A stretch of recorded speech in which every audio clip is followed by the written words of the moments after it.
Hey guys, and welcome back to another video.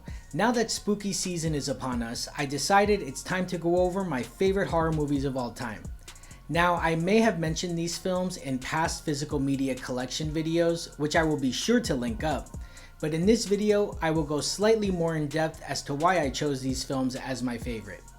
There is no specific order to my ranking, although depending on the day, some might rank higher than others. So without further ado, let's get to my favorite horror movies of all time. First up is Rosemary's Baby from 1968, directed by Roman Polanski and starring Mia Farrow and John Cassavetes. It tells the story of Rosemary and Guy Woodhouse, who move into a gothic apartment building and realize their neighbors are slightly peculiar and may be hiding something sinister in their new home. What I like most about this movie is the classy style it has to it, taking place in New York City as opposed to a dilapidated farmhouse in the middle of the woods. And the characters are well-established citizens and not your usual dumb, young, and horny teenagers. The movie's infamous scene where Rosemary gets impregnated has a dreamy quality to it, although what is happening is the stuff nightmares are made of.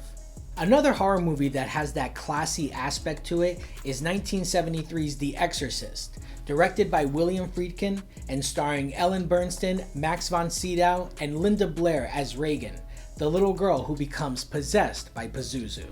Although spawning several sequels over the decades, none of them have made the impact that this film still does to this day. One of the most shocking moments of the movie, the infamous crucifix masturbation scene, can still send chills down my spine, and I actually wonder how they ever got away with filming this in the early 70s. It must have been an interesting experience to actually watch this in the theater and seeing audience reactions to what was happening on the screen. It's quite obvious there will never be another movie like this that can evoke quite a response and still stand the test of time. Of course, not all horror movies from the 60s and 70s were classy, such as 1974's The Texas Chainsaw Massacre, directed by Tobe Hooper. Another film franchise with inconsistent entries that are nowhere near as effective as the first, the original stands as one of the most controversial films ever and personally tops my list as favorite horror movie of all time. I remember being a young kid watching this for the first time with my cousin, and from the very beginning of the movie when the film which you are about to see starts, my heart was already racing because it was just so different from anything that I had seen up until that point. Because the message made it clear, this is not a movie, this is real. That first time watching it, I couldn't get past Pam getting hung on a meat hook, begging my cousin to turn it off. He obliged, and eventually I did make it to the end of the movie when things really get demented, such as placing Sally over a bucket while Grandpa tries to hit her with a hammer as she flails and screams at the top of her lungs. It's scenes like this which solidify this movie as truly unconventional and redeem it as one of the scariest films of all time. Women being at the center of danger has been a long debated topic in the history of horror. Brian De Palma once said, "Women in peril are more dramatic than men in peril," and he would know more than anyone, as he directed one of the best horror movies featuring a young woman who was tormented by her high school peers. Sissy Spacek stars as Carrie, based off of the Stephen King novel about a young girl who uses her telekinetic powers to overcome those who humiliated her. The movie features one of the most remembered scenes in horror history when Carrie is chosen as prom queen by her peers, only for her bullies to pour pig's blood over her in front of the entire school. In a matter of minutes, they quickly realize that what they have been doing was wrong, but by then, it's too late. Her religious fanatic mother, played by Piper Laurie, is also at the receiving end of Carrie's wrath. And although it shouldn't be condoned to attack your family and friends because of how they treat you, it does send the message that you never know what someone is going through or what is going on inside their head. Do we ever really know what is going on inside someone's head? Our next film attempts to get down to the root of what makes main character Norman Bates tick in Alfred Hitchcock's Psycho. Another film that features an overbearing mother which drives Norman over the edge. It's also another movie which features one of the most shocking scenes, not only in horror, but one of the most iconic scenes in all of film history. The effectiveness is partly due to its frenetic editing, which feature over 50 different camera shots, but it's Bernard Herrmann's score during the scene which place it at another level. Featuring ear-piercing violin strings, Even if you have never seen the movie, you have heard the music parodied in different films throughout time, and even in the zeitgeist of modern society. There are countless films that were popular when released, but have since been forgotten. It really takes something special for a movie to be remembered throughout different generations. Our next film, The Blair Witch Project, set the standard for found footage films that are still produced to this day.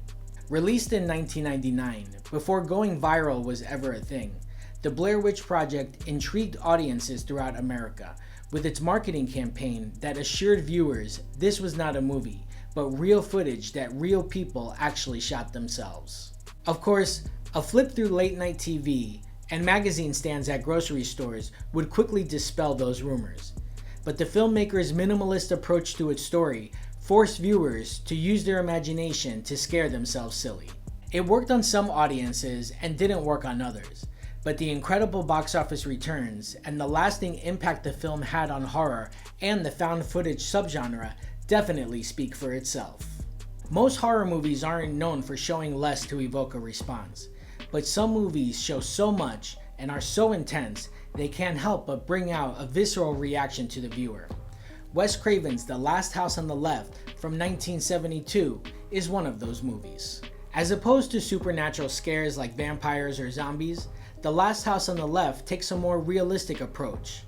It's the story of two young girls who take a trip to the inner city, only to stumble upon a gang of escaped convicts. What happens to the girls is far too grisly for some people to handle, but the purpose of showing such atrocities was the filmmaker's idea of holding up a mirror to the audience and to the world. What is the point of this? Why are we watching this? Inspired by the violent footage of Vietnam splashed all over the country's television screens, Wes Craven's first film remains his most shocking, controversial, and impactful. There are not many films on my list from the year 2000 and beyond, but this one film from 2005, in my opinion, is one of the last great American horror films. The Devil's Rejects, from rock and roll musician turned filmmaker Rob Zombie, made a film that was like the bastard child of The Last House on the Left and the Texas Chainsaw Massacre. It's a sequel to his first film, 2003's House of a Thousand Corpses, but it's more like a spiritual sequel, retelling, or remake, as it takes the characters from the first film and makes them more human.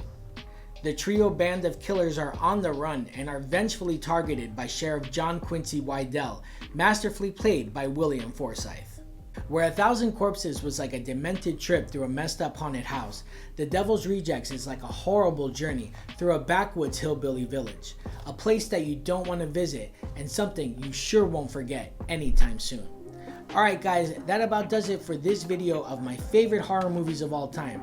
If you like this video, don't forget to give it a thumbs up, subscribe to my channel, and tap that notification bell. Also, drop a comment down below. Let me know what your favorite horror movies of all time are.